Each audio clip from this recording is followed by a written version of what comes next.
میرے نبی نے فرمایا میرے بیٹے انس، میری ایک عظیم الشان سنت ہے کہ اپنے دل کو دنیا کے انسانوں سے، میرے بچوں سنو،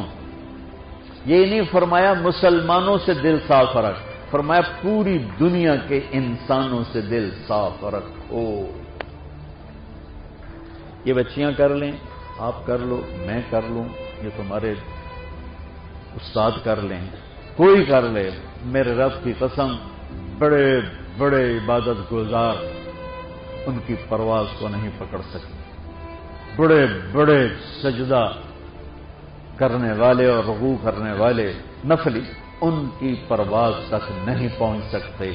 ایک اس وجہ سے کہ یہ عظیم الشان سنت ہے، ایک اس وجہ سے کہ اس کے کرنے والے بڑے تھوڑے ہیں، ایک اس وجہ سے کہ یہ مشکل بہت ہے کہ آدمی کو خود ذبح ہونا پڑتا ہے تب جا کر یہ چیز ہاتھ میں آتی ہے۔